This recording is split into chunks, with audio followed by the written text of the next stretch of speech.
Hello, good morning. तो मैं elevate institute Chandrapur से निखिल सर आपके लिए साइंस 1 का जो पेपर है कौन से मार्च 10 तारीख को पेपर है, सही है? मार्च 10 तारीख को पेपर है, मंडे दिन आने वाला है। डरना नहीं है, बिल्कुल डरना नहीं है। एक एक चीज बताने वाला हूं मैं, बहुत अच्छे से फोकस रह के आपको ध्यान देना है। और हाँ, मुझे इतना भरोसा है कि आप लोग कर पाओगे।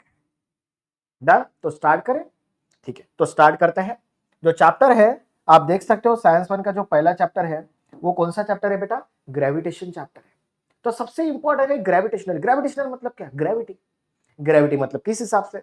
जैसे मान लो मैंने एक रिमोट ले लिया, रिमोट को मैंने छोड़ दिया, देखो ये नीचे जा रहा है, ये हर बार नीचे जा रहा है। नीचे जा रहा है मतलब क्या है? ग्रेविटी, जिसको हम लोग बोलते हैं एक्सेलरेशन ड्यू टू ग्रेविटी।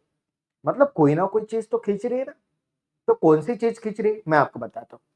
सबसे इंपॉर्टेंट चीज है ग्रेविटेशन में जो चैप्टर मैंने लिखा है, देखो यहां पर मैंने ग्रेविटेशन में जो लिखा है, ये सबसे इंपॉर्टेंट चीजें है क्या? देखो मैं आपको बताता हूं, जैसे हमारी अर्थ है तो अर्थ हम लोग रिप्रेजेंट करेंगे, ये सर्कल। अर्थ मतलब क्या है? उसका मास है, क्या है बताओ? कैपिटल एम मास है। कैपिटल एम मास मतलब जो बोला जाता है, इसको क्या बोला जाता है बेटा? Mass of the earth. क्या बोला जाता है बेटा? बोलो। मास ऑफ द क्या बोला जाता है? अर्थ रिप्रेजेंटेशन हम लोग करते हैं, मास ऑफ द अर्थ। तो बहुत ज्यादा मास है अर्थ का, बहुत ज्यादा मास है। मैं आपको बताऊं कितना है? ये मास ऑफ द अर्थ की जो वैल्यू है वो मान लो 6 इंटू 10 का power 24 kg। The mass of the earth is 6 into 10 का पावर 24 kg। जब न्यूटन्स ने देखा, ये आपको देख सकते हो, ये बेसिक बेसिक चीजें दी है यहाँ पर। ये आपको पढ़ना नहीं है, बस आपको समझना है कि क्या है क्या नहीं, बेसिक चीज है। मैं आपको वही चीजें बताना चाहता हूं कि मान लो यहाँ पर एक पेड़ है, यहाँ पर मान लो एक पेड़ है, यहाँ पर एक फ्रूट्स लगा है, फ्रूट टूट गया तो ये धीरे धीरे कैसे आएगा? नीचे। तो धीरे धीरे नीचे आ रहा है, इसका मतलब क्या है? ये जो मास है अर्थ का, ये जो अर्थ है इसको क्या कर रही है? अपने तरफ खींच रही है, अपने तरफ खींच रही है, जिसको हम लोग बोलते हैं the force of attraction. The force of attraction means दो मासेस के बीच में क्या होता है? There is a force of attraction. इसलिए बोला जाता है जब भी दो मासेस करो हमेशा फोर्स ऑफ अट्रैक्शन रहेगा। तो ग्रेविटेशनल फोर्स कौन सा नेचर का फोर्स होता है? कौन सा नेचर का फोर्स होता है बताओ? कौन सा नेचर का? फोर्स ऑफ क्या होता है बताओ? बोलो। फोर्स ऑफ क्या होता है बताओ? अट्रैक्शन होता है, अट्रैक्शन। तो अभी यहां पर बात करेंगे। तो ये सर ये लेकिन खींचा क्यों, कैसे खींचा? बेटा मुझे बताओ, एक अगर पर्सन कोई बिल्डिंग में से जंप कर ले तो नीचे आता कि नहीं आता? नीचे आने का अर्थ क्या है? हमारी जो अर्थ है ना उसको खींच रहा है। सर ऐसा क्यों खींच रहे हैं? मैं आपको बताता हूँ। अर्थ का मास इतना सारा है 24, देखो मतलब 6 के आगे 24, अरे बाप रे 24 जीरो जोड़ते जाओ। हमारा मास ज्यादा से ज्यादा कितना रहता है बताओ? 50 kg। कौन सा मास ज्यादा है बेटा? ये मास बहुत ज्यादा है, तो इसलिए बहुत ज्यादा मास इसको खींचता है। इसलिए हम लोग उसको कौन सा फोर्स बताते हैं? Gravitational force. तो always remember that gravitation force of attraction, ये कौन सा नेचर है? फोर्स ऑफ अट्रैक्शन प्रॉपर्टी है। डन? तो यही चीजें उसने बताया। एक गर्ल्स है, देखो एक गर्ल्स है, ये फॉलिंग एप्पल है, ये देख रही है, बराबर है। बाद में देखो ये बताया मून और ये बताया अर्थ, है ना? मुझे बताओ, ये अगर मैंने अर्थ कहा, देखो ये मैंने अर्थ कहा, ये मान लो मून है, मुझे तो किसका मास कम है? बोलो किसका मास कम है? ये अर्थ है, ये अर्थ है, सही है। और ये क्या है बताओ? मून है। किसका मास कम रहता है? मून का मास। तो मून हमेशा किसके तरफ खींचता है? इसके तरफ। हमेशा अर्थ क्या करता है? उसको अट्रैक्ट करता है, अट्रैक्ट करता है। और इसी को हम लोग बोलते हैं फोर्स ऑफ अट्रैक्शन। क्या बोलते हैं बोलो? Force of attraction. क्लियर हो गया? सबको क्लियर हो गया? ठीक है, डन। ठीक है, हम पढ़ेंगे आगे, हम लोग पढ़ेंगे कि एक्सेलरेशन ड्यू टू ग्रेविटी क्या है, सारी चीजें क्या है। लेकिन अभी फिलहाल के समय में इतना याद रखना है। चलो आगे बढ़ता हूं, आगे बढ़ता हूं। आगे का कंसेप्ट भी बहुत अच्छा है। नेक्स्ट वाला कंसेप्ट देखो, नेक्स्ट वाला कंसेप्ट बताओ, ध्यान देना। यहाँ पर आपको एक एक मार्क्स के लिए आपको चीजें आती हैं, कितना पढ़ना है क्या पढ़ना है मैं आपको चीजें बताता हूँ। ठीक है, डन। अभी यहाँ पर जो पेज नंबर आपका 2, देखो पेज नंबर आपका 2, पेज नंबर 2, सब लोग किताबें खोलिए। पेज नंबर 2 में क्या दिया है? देखो पेज नंबर दिया है सर्कुलर मोशन और centripetal force. Circular motion and centripetal force. मैं आपको चीजें बताता हूं। सर्कुलर मोशन जब भी रहता है उसमें एक फोर्स होता है। कौन सा फोर्स होता है बताओ? सेंट्रीपिटल फोर्स होता है। कौन सा फोर्स होता है? Centripetal force. जैसे कि मैं आपको चीजें बताता हूं, देखो आप ये हाथ में एक रस्सी ले लो, एक हाथ में रस्सी ले लो, मैं आपको एग्जांपल बताता हूँ, देखिए थोड़ा। एक मेरे पास कॉर्ड है, आप देख सकते हो, ये कॉर्ड मैंने ले लिया। मान लीजिए मैंने कॉर्ड अब ले लिया, यहाँ पर मैंने बना दिया ऐसे, कुछ ना कुछ बनाना पड़ता है समझने के लिए। एक कॉर्ड ले लिया, मान लो मैंने इसको ऐसे घुमाया, देखो ये ऐसे ऐसे घूम रहा है। तो आप मुझे बताओ ये हॉरिजेंटल सर्कुलर मोशन, बोलो कौन सा? हॉरिजेंटल सर्कुलर मोशन, ठीक है। हाँ, अगर मैंने इसको ऐसे बनाया, इसको घुमाया, देखो इसको हम लोग बोलते हैं कौन सा? वर्टिकल सर्कुलर मोशन, ठीक है।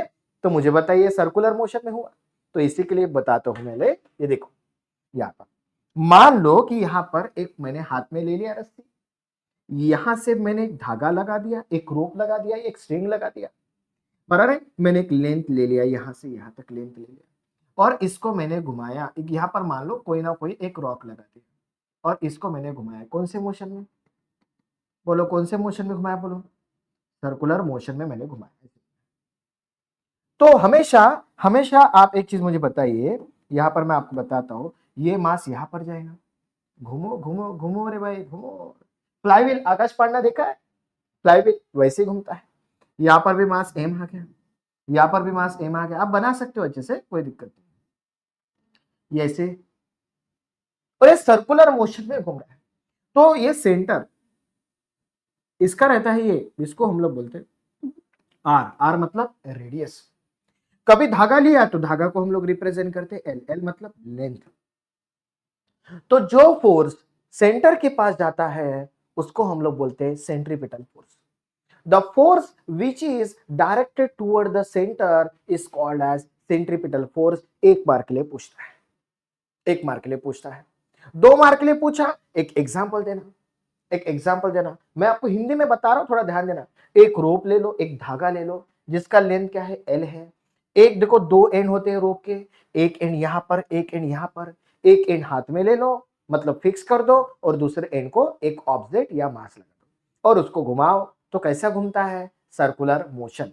कैसे घूमता है? बोलो सर्कुलर मोशन। ठीक है, क्लियर है। एंड द फोर्स, इसका डेफिनेशन हमको लिखना है। द फोर्स आपको याद होना चाहिए, द फोर्स याद रखना, the force which is directed, the force which is directed toward the center, the force which is directed toward the center is called कौन सा force? Centripetal force is called centripetal force। Clear हो गया? सबको समझ में आ रहा है? The force which is directed toward the centre is called as, बोलो कौन सा फोर्स? Centripetal force. आप बता सकते देखो, ये देखो सेंटर के पास जा रहा है, इधर से सेंटर के पास, देखो centripetal force F of C F मतलब सेंट्रीपिटल फोर्स। देखो ये यहाँ पे आया तो एक सेंटर के पास गया, फॉर्मूला बोलो सेंट्रीपिटल फोर्स। सेंटर के पास जा रहा है, सेंटर के पास जा रहा है, कौन सा फोर्स? Centripetal force. सेंटर के पास जा रहा है, कौन सा force? Centripetal force. The force which is directed toward the centre is called as, बोलो सेंट्रीपिटल फोर्स। एग्जांपल बहुत है, देखो मैं एग्जांपल बताता हूं, आप मुझे बताओ इलेक्ट्रॉन जानते हो? ये न्यूक्लियस रहता है। इलेक्ट्रॉन ऐसे घूमता कि नहीं घूमता? कैसे घूमता बताओ? Circular motion. देखो सर्कुलर मोशन में घुमा, तो इनमें यहाँ पर देखो प्लस और माइनस, मतलब सेंटर के पास जो जाता कौन सा फोर्स? बोलो सेंट्रीपिटल फोर्स। सही है, ये पहला एग्जांपल हुआ। दूसरा एग्जांपल अगर आपको बताना है तो दूसरा एग्जांपल भी मेरे पास रेडी है। देखो मान लो ये अर्थ है, देखो अर्थ है, यहाँ पर आपका सैटेलाइट है, देखो सैटेलाइट ऐसे घूमता है। सैटेलाइट मुझे बताओ कैसे घूमता है? देखो यहाँ पर सैटेलाइट, ये मास, यहाँ पर अर्थ का मास क्या रहता है? कैपिटल एम, और यहाँ पर बताओ सैटेलाइट का मास बताओ स्मॉल एम। देखो ये स्मॉल एम देखो सर्कल में घुमा के नहीं घुमा, ये सर्कुलर मोशन में घुमा के नहीं घुमा, तो इसमें एक फोर्स आएगा ही आएगा, सेंट्रीपिटल फोर्स, मतलब ये which is directed toward the centre is called as, बोलो सेंट्रीपिटल फोर्स। 2 मार्क के लिए पूछे, 2 मार्क के लिए पूछे स्टेट बोर्ड में, तो सिंपल याद रखना है, मैं आपको बताता हूं। ठीक है, the force which is directed toward the centre is called as centripetal force and it is represented by F of C. अगर एग्जांपल बोले, example, electrons are revolve around the circular motion about the nucleus. लिख लेना state में ना, electrons revolve around the nucleus in what? Circular motion. The force which is directed toward the center is centripetal force. Satellite is revolve around the earth. ये earth है. A satellite is revolve around the earth in a circular motion. The force which is directed toward the center is centripetal force. एक definition, 2 example, 2 या 3 mark ले लो, 2 या 3 mark ले लो। Done done, बना लिया, बताओ क्लियर है? आगे बढ़ो, आगे बढ़ो, ठीक है, चलो आगे बढ़ता हूं। मैंने कहा था जितना है उतना ही याद रखना, ज्यादा नहीं, ज्यादा बिल्कुल भी टेंशन नहीं लेना, जितना बता रहा हूं उतना ही अपना दिमाग लगाना। डन। 2 मार्क के लिए या 3 मार्क के लिए, 2 मार्क्स के लिए या 3 मार्क्स के लिए आप लिख लेना, डायग्राम बताना, एग्जाम्पल ये देखो डेफिनेशन लिखना, 2 एग्जाम्पल लिखना, ठीक है। तीसरा एग्जाम्पल लिखना चाहे तीसरा एग्जाम्पल ले लो, हाथ में धागा ले लो, उसको घुमाओ, ठीक है, डायग्राम बना लेना, 3 मार्क के लिए 3 एग्जाम्पल डेफिनेशन। डन। आगे सर, आगे बता रहा हूं, आगे का बता रहा हूं। अभी केपलर्स भाई आ गए, केपलर्स भाई आ गए, केपलर्स भाई ने क्या बताया, देखो केपलर्स क्या बताया, केपलर्स बहुत अच्छा स्टेटमेंट बताया, इसके बारे में डिटेल में, इसके बारे में हमको डिटेल में पढ़ना है, ठीक है। 11th और 12th में, 11th और 12th में ग्रेविटेशन चैप्टर है। केपलर्स में आपको पूछता है Kepler's first law, Kepler's second law और केपलर्स थर्ड लॉ आपको आना चाहिए, आपको आना चाहिए, और आता ही है आपको 3 मार्क्स के लिए। तो यहां पर मैं लिख रहा हूं लॉ, देखो यहां पर मैं लॉ लिख रहा हूं, मैं आपको एक एक चीज बताऊंगा जो आपके काम में आएगा, लिखकर बता रहा हूं, समझा के बता रहा हूं। डन, ठीक है।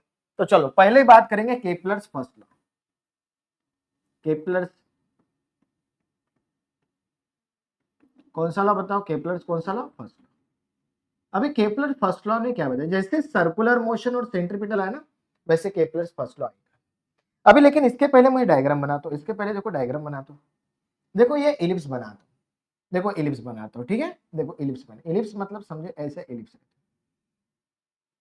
जैसे एक्स रहता है वो इलिप्स रहता है, इलिप्स शेप का रहता है। इसमें 2 एक्सिस होते हैं, देखो इसमें यहाँ पर मैं 2 एक्सिस बना रहा हूँ, ये फर्स्ट एक्सिस बना रहा हूँ, ये फर्स्ट एक्सिस बना रहा हूँ, और इसमें मैं सेकंड एक्सिस बना, ये 2 एक्सिस मैंने बना दिया। ये क्या है, इसको क्या बोलते हैं, इलिप्स। मैं यहाँ पर लिख भी रहा हूँ, इसको हम लोग इलिप्स बात करते हैं, इलिप्स हम लोग बोलते हैं। अभी यहाँ पर बताया कि all planets revolve around the nucleus, all planets revolve around the nucleus in elliptical orbit, ठीक है। मैं यहाँ पर लिख रहा हूँ, ध्यान देना, यहाँ पर आपको स्टेटमेंट यहाँ पर दिया है, the orbit of the planet is an ellipse with the sun at the one of the focus, ठीक है। तो ऐसे लिख सकते हैं ऑल प्लैनेट्स, देखो मैं यहाँ पर स्टेटमेंट बता, all planets revolve around the sun, आप मेरा स्टेटमेंट भी लिख सकते हैं, रिवॉल्व अराउंड दी, बोलो क्या लिख सकते बताओ, सन in a elliptical, in a बोलो क्या, elliptical orbit, where sun is at, where sun is at one of the focus of the ellipse.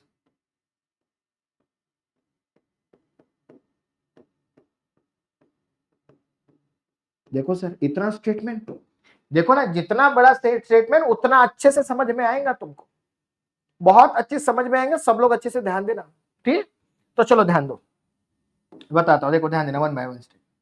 Sir देखो अभी प्लैनेट तो एक ही है क्या, बहुत सारे प्लैनेट्स हैं हमारे यूनिवर्स में। जैसे मान ले हमारे सोलर सिस्टम में सन है, उसके बाद में हम लोग बहुत सारे प्लैनेट्स देखते हैं, जुपिटर है, अर्थ है, सैटर्नस है, बराबर है, प्लूटो है, ठीक है, ऐसे बहुत सारे प्लैनेट्स। लेकिन हर प्लैनेट सन के अराउंड में घूमता है, हर प्लैनेट घूमता है सन के अराउंड में। देखिए ऑल प्लैनेट्स रिवॉल्व अराउंड, मतलब सर ये देखो ये इलिप्स है ना, इलिप्स में 2 फोकस होते हैं, एक यहाँ पर और एक यहाँ पर, लेकिन दोनों में से कोई भी एक जगह आपको सन को रखना है, दोनों में से कोई भी एक जगह आपको सन को रखना है, 2 जगह नहीं, एक ही जगह रखना है, क्योंकि 2 जगह रख देंगे तो 2 सन थोड़ी रहेंगे, ऐसा थोड़ी होगा। तो दोनों में से मान लो यहाँ पर रख दिया आपने, यहाँ पर रख दिया, यहाँ पर आपने सन को रख दिया, तो मैं यहाँ पर सन को बता, देखो मैं सिंबल बनाकर बताता हूँ, इसको आपने यहाँ पर आपको रख दिया सन। अभी प्लैनेट जो है, मान लो यहाँ पर अर्थ है, यहाँ पर अर्थ, एक छोटा सा अर्थ है, देखो अर्थ तो घूमेगा, देखो अर्थ जा रहा है, ऐसे ऐसे घूमता है, देखो अर्थ, देखो ऐसे ऐसे घूमता है, ऐसे ऐसे घूमता है, ऐसे ऐसे घूमता है और वापस आता है। देखो जब अर्थ ऐसे घूम के ऐसे ही वापस आता है, उसको हम लोग बोलते हैं 1 ईयर्स। हम लोग हैप्पी बर्थडे मनाते हैं, सर 20 साल के हो गए, तो ऐसे बोलते 40 साल के हो गए। तो अगर मान लो आप 40 ईयर्स के हो गए, तो आपने सन के अराउंड में कितने चक्कर घुमाए, 40, मैं 40 बार चक्कर घुमा। तो इसलिए बोलते हैं देखो जो प्लैनेट्स है वो घूम रहा है, ऑल प्लैनेट्स, एक ही प्लैनेट्स नहीं है, अर्थ ही नहीं है, जुपिटर मान लो, all planets revolve around the sun, where sun कहां पर, दोनों में से एक जगह, where sun is at the one of the मतलब दोनों में से एक जगह, one of the focus of the ellipse. ठीक है, हो गया Kepler's first law. Kepler's first law clear हो गया। ठीक है, सबको केपलर फर्स्ट लॉ क्लियर हो गया। आप डायग्राम बनाकर भी बता सकते हो। मुझे तो ये देखो, जब अर्थ, देखो ध्यान देना, ये अर्थ है, ये अर्थ है, अर्थ घूम के मैं इधर आ गया, अर्थ बोलेंगे मैं इधर आ गया, दूर आ गया, मैं सन से थोड़ा दूर आ गया हूं, कोई दिक्कत नहीं। जब अर्थ सन के नजदीक में रहता है उसको हम लोग एक स्टेटमेंट बोलते हैं, उसको हम लोग बोलते हैं पेरिजी। क्या बोलते हैं, बोलो, पेरिजी। और जब अर्थ सन के दूर रहता है, देखो दूर है, ये नजदीक में है, ये दूर है, उसको हम लोग बोलते हैं अपोज, अपोज। और जब अर्थ इसके नजदीक में घूमता है उसका वेलोसिटी v1 होता है, और जब अर्थ सन के दूर होता है उसका वेलोसिटी v2 होता है। इसी को हम लोग बोलते हैं वेलोसिटी। क्या बोलते हैं बेटा, बोलो क्या बोलते हैं, वेलोसिटी। तो इसको बोलते हैं वेलोसिटी ऑफ पेरिजी और इसको बोलते हैं वेलोसिटी ऑफ अपोज। ये एडिशनल में मैं बता रहा हूं, याद रखिए, कोई दिक्कत वाली बात नहीं। 10th स्टेट बोर्ड में बस इतना याद रखना है कि बताओ क्या बताना है, all planets revolve around the sun in a elliptical orbit where sun is at one of the focus of the ellipse। Kepler first law. Sir Kepler second law, चलो केपलर सेकंड लॉ के बारे में बताते हैं। Kepler second law के बारे में बताते हैं। केपलर फर्स्ट लॉ हो गया, केपलर फर्स्ट लॉ हो गया, डन सर। आज स्क्रीनशॉट ले लेना, चलो स्क्रीनशॉट ले लेना, मैं मिटा रहा हूं, स्क्रीनशॉट ले लेना जल्दी से, डन। ओके सर, हमको समझ में आ गया। अभी हम लोग बनाएंगे केपलर सेकंड लॉ के बारे में स्टडी करेंगे। जल्दी से जल्दी ग्रेविटेशन चैप्टर को हमको खत्म करना है, थोड़ा ध्यान देना। डन, केपलर सेकंड लॉ के बारे में बताए तो देखो केपलर सेकंड लॉ ने क्या बताया। एक काम करो, ये सेकंड लॉ की बात करूंगा। देखो सेकंड लॉ, अभी तक हम लोग कौन सा लॉ पढ़ रहे थे, फोर्स। मैंने एलिप्स बना दिया, ये मैंने एलिप्स बना दिया। दो एक्सिस मान लो, यहां पर मैंने सन को रख दिया, याद है आपको सन। सर इतना सा रहता क्या, बहुत बड़ा रहता है सर, मैं बना रहा हूं। इसको हम लोग बोलते सन को मैंने यहाँ पर रख दिया। मान लो हमारी अर्थ है, हमारी अर्थ, देखो अर्थ कैसे घूम रही है, देखो देखो देखो देखो अर्थ, अर्थ यहाँ पर अर्थ थी पहले, यहां से घूम घूम के यहाँ पर गई, यहां से घूम के यहाँ पर आई, यहां से घूम के यहाँ पर आई, ऐसे घूमती क्या नहीं, यहाँ पे आ गई, यहाँ पर आ गई, मतलब ऐसे चक्कर मार रही है। एक एक चक्कर आप रिवॉर्ड कर सकते हो अर्थ को, ऐसे चक्कर मैंने किया। थोड़ा सा डायग्राम बड़ा बना रहा हूं, आ गया बेटा, डन। कौन सा लॉ, केपलर सेकंड लॉ। तो देखो यहां पर जब अर्थ यहां पर थी फर्स्ट पोजीशन, यहां से यहां पर गई, तो उसने एक डायग्राम बनाया, सन से लेके अर्थ तक का डिस्टेंस जोड़ दो। सन से लेके कहां तक का, अर्थ तक का डिस्टेंस जोड़ देना। तो देखो सन, यहां पर मैंने अर्थ कहा, वैसे तो आप जुपिटर में बैठ सकते हो तो जुपिटर ले लो, ठीक है, आपको जहां पर बैठ, लेकिन मैं अर्थ ही लूंगा हर बार, क्योंकि मैं अर्थ में रहता हूं करके, नहीं हमेशा अर्थ के साथ। तो देखो सन और अर्थ जोड़ दो, सन और अर्थ को जोड़ दो, जोड़ दो, जोड़ दिया, सबको जोड़ दिया, तो जोड़ दिया, तो ऐसा कुछ मिला। लेकिन पहली बार यहां से यहां गया, तो मैं यहां पर लिख रहा हूं फर्स्ट, यहां पर लिख रहा हूं फर्स्ट, मतलब यहां से यहां, यहां से यहां, मतलब यहां पर लिख रहा हूं सेकंड, यहां पर मैं लिख रहा हूं सेकंड, ठीक है। यहां से यहां, मैं यहां पर लिख रहा हूं थर्ड, यहां से लिख रहा हूं थर्ड। तो जब अर्थ, ध्यान देना, जब अर्थ यहां से यहां गया, देखो जब अर्थ यहां से यहां पर गया, तो उसको कुछ ना कुछ तो टाइम लगाऊंगा, कुछ ना कुछ तो टाइम लगाऊंगा। मान लो कि टाइम लगा T1, जैसे मान लो 10 डेज लग गए यहाँ से तक, तो मान लो कि टाइम लगा 30 आवर्स, ऐसे कुछ।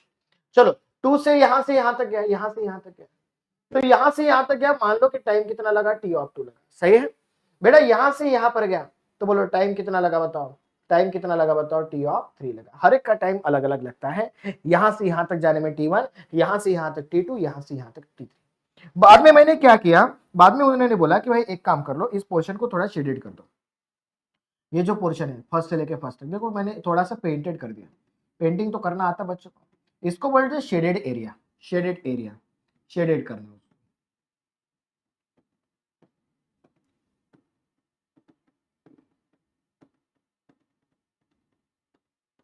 इसको शेडेड आपने कर दिया, तो जैसे आपने इसको शेडेड कर दिया, तो उसने बोला कि इसका जो एरिया है इतना, जैसे आप मान लो सर्कल अगर बना तो पाई आर स्क्वायर, रेक्टेंगल बना तो लेंथ इनटू हाइट, वैसे मान लो ये एरिया है, ये एरिया मान लो कि A1 है, इधर का एरिया मान लो कि A2 है और इधर का एरिया मानो कि क्या है बताओ A3 है। ये तीनों का एरिया मैंने अलग अलग बना दिया। इसने बोला it's with equal area and equal interval of time. देखो स्टेटमेंट ध्यान देना, मैं यहां पर लिख लो इट्स विथ, ध्यान देना, it's with equal area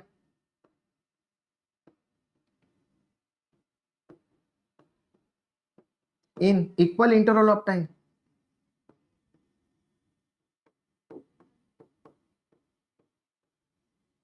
in equal interval of time, ऐसा मैंने बता दिया।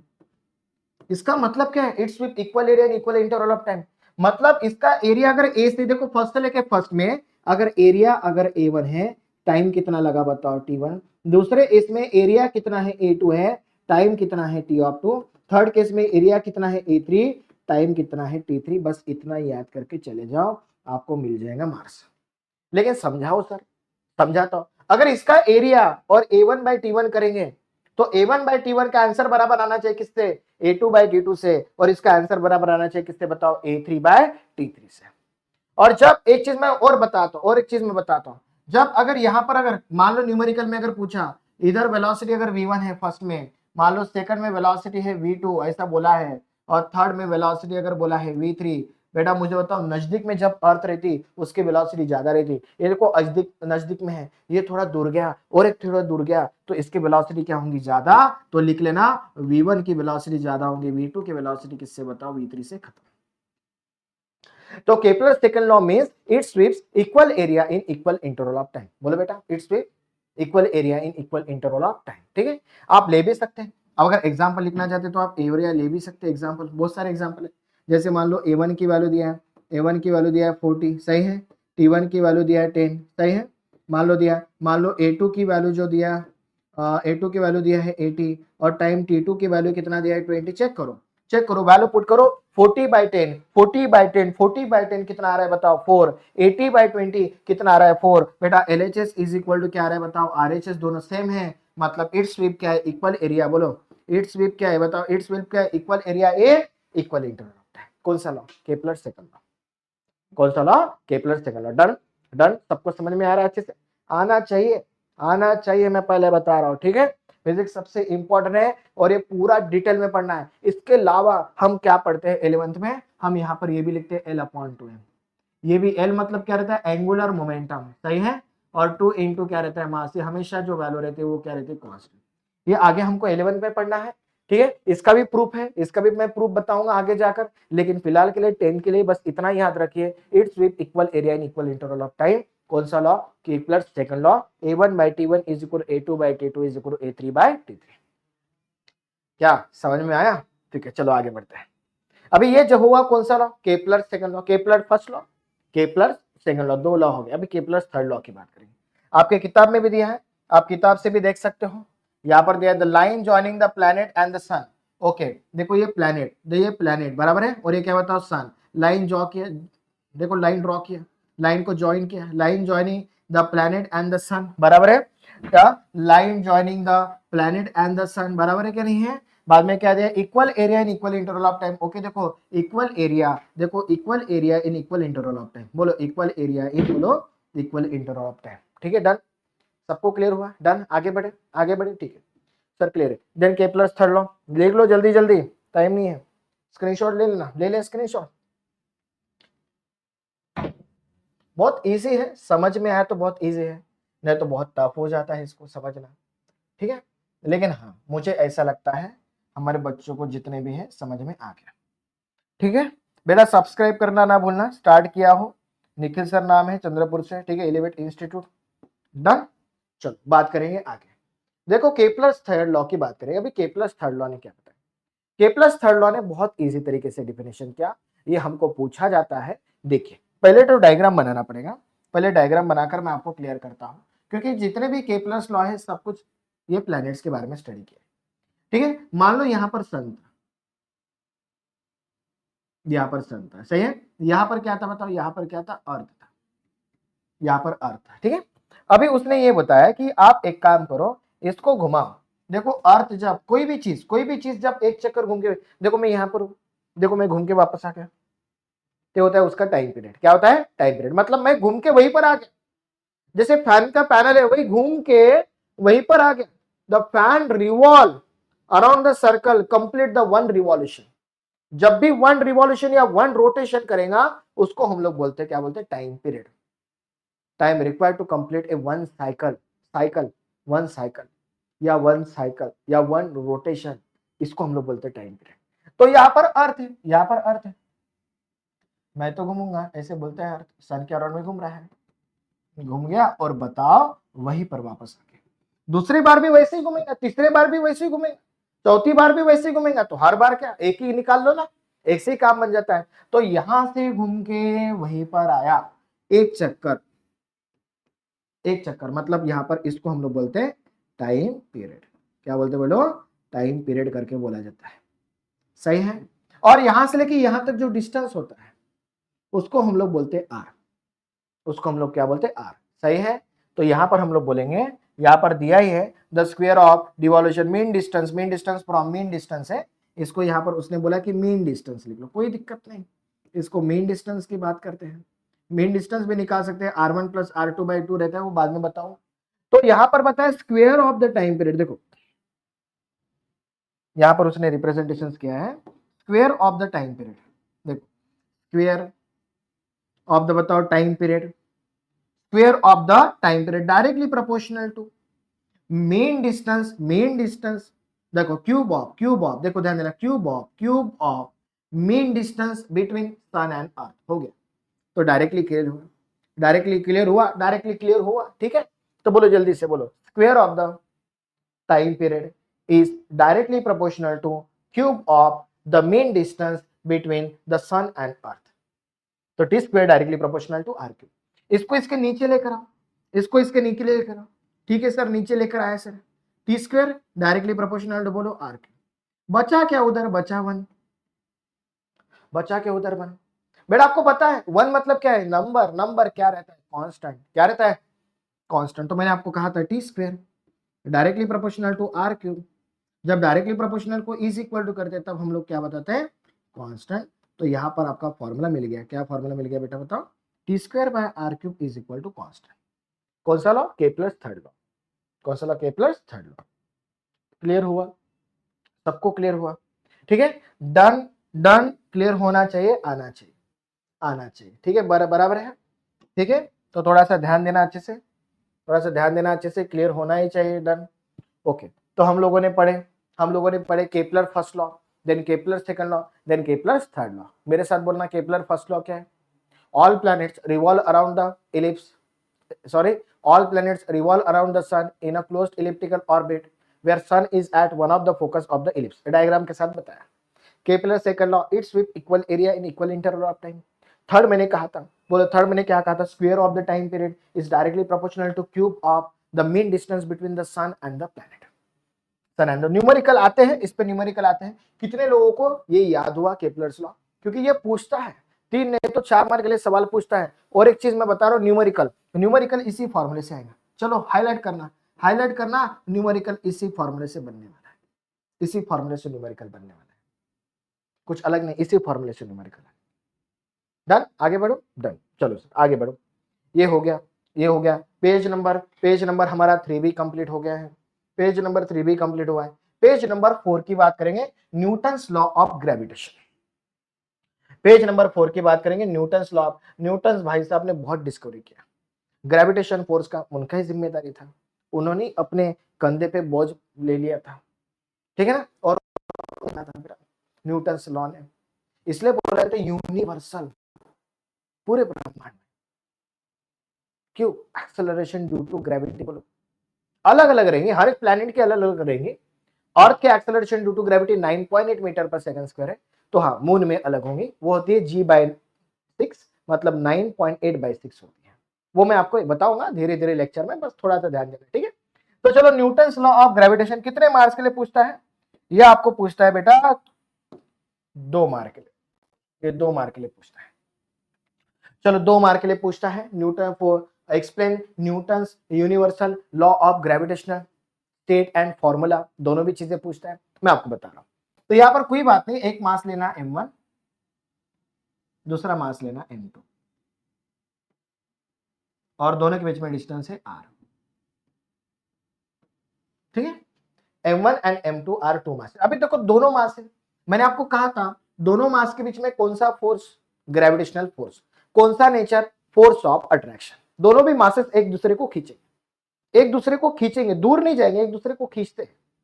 तो यहां पर उसने बोला है, यहां पर एक चीज मैं लिखता हूं एफ ऑफ जी, जिसको हम लोग बोलते हैं कौन सा फोर्स, बोलो कौन सा फोर्स, ग्रेविटेशनल फोर्स।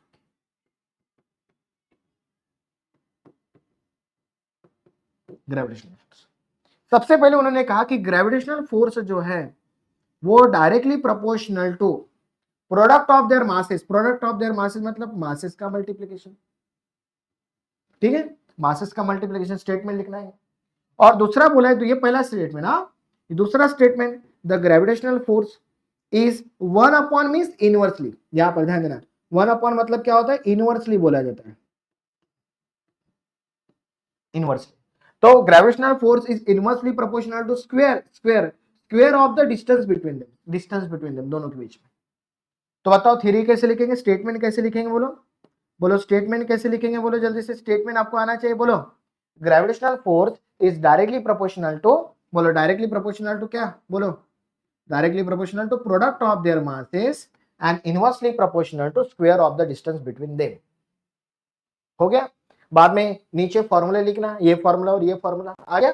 दोनों फॉर्मूले को एक जगह बनाओ, दोनों फॉर्मूले को एक जगह बनाओ। पहले एफ ऑफ जी जो है वो डायरेक्टली प्रोपोर्शनल टू क्या है, m1 और m2 है, सही है।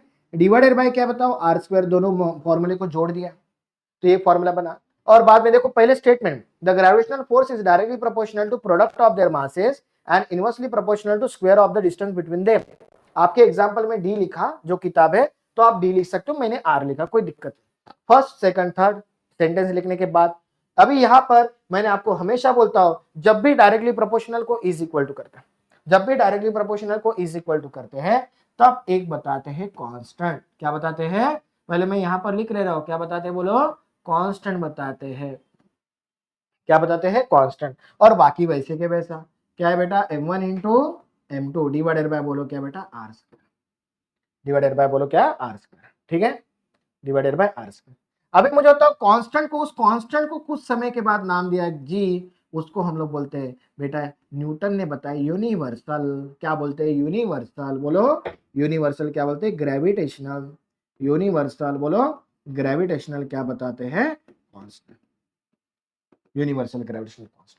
और यूनिवर्सल ग्रेविटेशनल कांस्टेंट की वैल्यू होती 6.67 इंटू 10 का पावर -11। बोलो क्या होता है, न्यूटन मीटर स्क्वायर पर क्या होता है, बताओ केजी स्क्वायर। ये वाली वैल्यू होती है। अभी आप मुझे बताओ, ये फॉर्मूला पे रख दो, कांस्टेंट की जगह जी रख दो। ये देखो कितना शानदार फॉर्मूला मिला हमको, शानदार। F of G is equal to G, बोलो बेटा m1 into m2 divided bye, बोलो क्या मिलेगा, आर स्क्वायर। तो आप मुझे बताओ ग्रेविटेशनल फोर्स का फॉर्मूला क्या मिला, बोलो ग्रेविटेशनल फोर्स का फॉर्मूला क्या मिला, जी, बोलो क्या मिला, बताओ जी, बोलो m1 into m2 divided by R square. कौन सा फॉर्मूला मिला, ग्रेविटेशनल फोर्स का फॉर्मूला मिल गया। डन, सबको क्लियर है। तो आप मुझे बताओ, आपको आएगा 2 मार्क्स के लिए, 2 मार्क्स के लिए आएगा। स्टेट बोर्ड वाले बच्चे हो ध्यान देना। हाँ बोलो क्या लिखना है, the gravitational force is directly proportional to product of their masses and inversely proportional to square of the distance between them, is called as Newton's law of gravitation. बराबर है, या बोल सकते हैं Newton's universal law of gravitation. Then दोनों फॉर्मूले को equal करके ये लिखना, बाद में लिखा कांस्टेंट। कांस्टेंट को क्या बोलते हैं, यूनिवर्सल ग्रेविटेशनल कांस्टेंट, जिसकी वैल्यू क्या है 6.67 10 का पावर -11। यूनिवर्सल मतलब कहीं पर भी जाओ जी की वैल्यू फिक्स है, कैपिटल जी की वैल्यू। और यूनिट न्यूटन मीटर स्क्वायर पर केजी स्क्वायर। ये कैसे आए मैं आपको बता दूंगा। डन, स्क्रीनशॉट ले लेना, स्क्रीनशॉट ले लेना भाई लोग, बना लिया। ठीक है, चलो आगे बढ़ते हैं। अभी इसी में थोड़ा सा मैं स्क्रीनशॉट ले लेना जल्दी से, क्योंकि इसी में मैं न्यूटन का यूनिट बताने वाला हूँ, यहाँ पर जी का यूनिट बताने वाला हूँ। देखो मिटा दो, तो थोड़े समय के लिए मैं मिटा देता हूँ। देखो चलो यूनिट की बात करते हैं, यूनिट की बात करेंगे। देखो पहले फॉर्मूला लिख लो।